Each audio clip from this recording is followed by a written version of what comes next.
And in my second segment, I am just so fascinated and excited to welcome Leanna Tuff. And Leanna Tuff is quite an amazing woman. She's multi-talented. She is an artist, she is a mother, she is a stylist, and she has a lot to teach us today.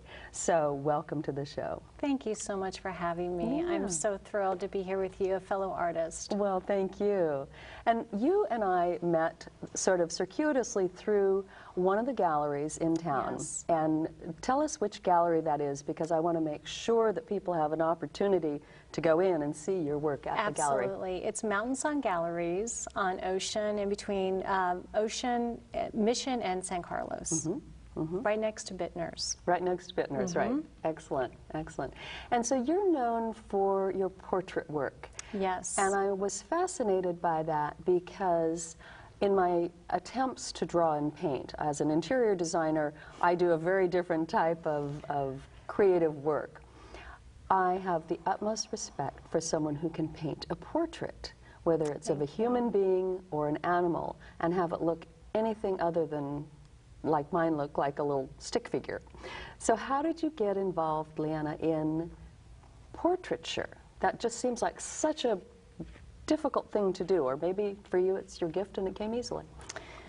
Well, it is a difficult thing to do, and it is one of my passions. I really love people. I love animals. I started out doing animals when I was around 17 years old. And it sort of evolved. Of course, when you take your normal art classes, they do a broad spectrum of things, trees, flowers, this, that, and the other thing. And the only thing that really captured my heart and my soul was the human face. It really did. And I said to myself, I really want to be a portrait artist. And I don't even know how that looks, but that's what I want to do. And I had the fortunate opportunity to see live a portrait being done in a window on Cannery Row in the early 80s by my teacher, Sylvia Barnes. Oh, lovely. And I would stand outside of her studio, Faces West, which it's not there anymore, and just say, I just want to do this. This is so amazing. I can't believe she does this. And so I went to her, I said, would you teach me your craft? And she looked at me like, are you kidding? You're just a kid, go away. But she agreed to let me have a few lessons from her. And from that particular point, I think it was 1980 actually, I just took off. I loved it so much, and I just shut myself in my room and I painted every waking moment that I could until I perfected the human face. That is amazing. Now, did you start in oils? Did you start in acrylics or watercolor or pastel? What was your start? My start was really sketching, and then it evolved into watercolor, and I dabbled in acrylics and oils, and then I went to my love, and that was pastel. And Sylvia was actually a pastel artist, and I was so fascinated with pastels because I had never really heard of them before. And people often, you know, reference to pastel, they call it chalk. Which sort of ruffles my feathers sometimes. I get a little indignant. It's good to get indignant. It's not chalk. Pastel is actually paint, pigment in the purest form. And every paint pigment has something, a catalyst, whether it's oil or acrylic or a water base to get it to move around. Pastel is put together in a glue base to create various forms of sticks. And these sticks come in hard, medium, and extremely soft or soft. And you layer the paint with the pastel sticks. And the thing about pastel that's so interesting is that the quality seems to be a little bit more loose and fragile, but it's not fragile. It's paint in its purest form. And instead of mixing it on a palette, you're mixing it on a paper, on a piece of paper, or whatever you're using the pastel on. It can be sandpaper, paper, canvas. There's numerous ways to apply pastels. So talk about the process, Leanna, on, this is a pastel. It's a pastel. Talk about the process of using the pastel in this portrait, and then talk about the portrait, if you would, please. Okay.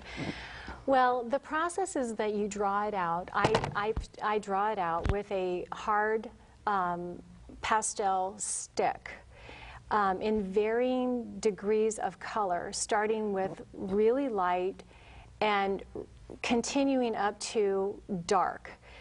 And depending on the coloring of the particular subject that I'm using is going to determine on how dark I'm actually going to finish that last drawing. So pastel does start out being more of like a sketch, like any, you know, it's a little different than someone who's a painter. So you're applying the paint on the paper in layers, starting with light, medium, and dark throughout the whole entire process until you come up with your finished process. And then when I'm done, I look over everything and I increase the darks as needed and increase the lights as needed. In this particular painting, I loved so much the expression. In fact, I had a friend of mine who was a missionary. He was a doctor, missionary, and he would travel around to third world countries and give his services to children primarily. And I was so captivated by that, and I asked him to send me some pictures of children from all around the world that I wanted so that I could paint them. And this is a little Romanian girl, and she was so thrilled, and you could see the excitement all over her face and the colors and just her hair, the movement of the entire subject just captivated me, and I just love the expression. Well, you certainly did capture it. And I want to show another piece, because I think that with artwork, it is so powerful. So let's talk about this piece too. Who is this, and what interested you? Well, this is my daughter. This was her when she was 12, so it was about 12 years ago. And of course, people ask me all the time, is that a photograph? They say, that has looks a very like photographic a quality. photograph. Which I love that question. And the reason why I love that question is because of the quality of the pastel. The pastel is not dense, it's loose, and it's fluid in a way that you've created so much depth that it's hard to see that it's not an actual picture. And of course, I love this particular photo, because this particular painting, because it's my daughter, and I had her do this particular pose for me because she's just so incredibly cute. Yes, of course she is. She is amazingly cute, amazingly cute. So let's talk about your work for your clients and your customers. If someone comes to you, and then I want to come later to your doggy portraits and your animal work, because that's so fascinating as well. If someone comes to you and they say, Leanna, I want to have you do a portrait, what's your process? How do you start? What do you do? Good question. And sometimes the process changes depending on if I know the subject or not. I prefer to meet the subject, whether it's a child, an adult, a dog, a cat, whoever, because I feel like a lot of times photographs lie. If someone sends me a picture, in fact, I had this one client. Interesting point. Through Mountain Song Galleries, they saw my work and they're like, oh, we really want to have our dog done. And so they sent me 4 photographs via email. And I kid you not, all 4 photographs of one dog looked different. Like different dogs? Like different dogs. And I was so amazed by that, because usually that's the case with people. I don't know if you've ever noticed that with yourself. It's like, I like this picture, but I don't like this picture. Absolutely. So for me, the process is really to know the person, and if I don't know the person, to really get a feel for what that person does. Yes. How they like to express themselves. Some people are not smiley people. Right. Some people are more quiet. Some people are more intellectual. Some people are extremely outgoing. And some people are a little bit more reserved. So that all goes into coming up with something that tells a story. Right. And for me, the reason why I love doing portraits is because I love telling a story. And a pair of eyes tells a story. And when I had the opportunity to live in Vienna, Austria for 10 years, I was also privileged to be in this incredible town or city with such a vibrancy of history and art and music, of course. Yes. So I was able to see some works of art from old masters in real life, just this close, the real deal. And it took me to another level of inspiration. And I tell you, the inspiration was a little deeper than my style, because I'm a very contemporary artist. Even though I try to be realistic, I have some impressionism that I have intertwining with my style, my particular style. I think most artists evolve and continue to be evolving in the process of becoming the artist that you want to be. And in that, I think where I was the most impacted was the way that they represented a person in how it told a story. Right. Whether it was Rembrandt or Vermeer. And those two particular people were hugely influential in my life. Oh, absolutely. Amazing portrait. Capturing the essence of who the individual was. Exactly. Incredibly. And it's such depth and such, telling such a story that you really wanted to know about them. Exactly. You really wanted to know, you really cared. Who was this woman or who was this man? And it goes beyond just fundamental do's and don'ts of art. Way beyond. And it really does. And I think as an artist, what I love so much in being an artist is when I sit down with someone like you, and if you said, hey, Leanna, I would really love for you to do my portrait, I would say, okay, let's talk about who you are. How would you love to see yourself portrayed? Right. And so that is definitely part of the process. And then I take my style and I try to meet it within what your parameters and desires are for a portrait. So how that answers your question. It does answer my question beautifully. So say you are going to paint a picture of a wonderful doggy. Yes. A canine. And I don't know if we can show this picture of this lovely little fellow you did. Yes, so obviously this little guy, whose name is what?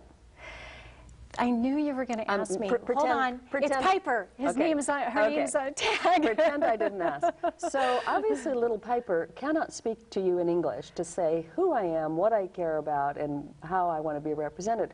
How do you capture who this charming little creature is?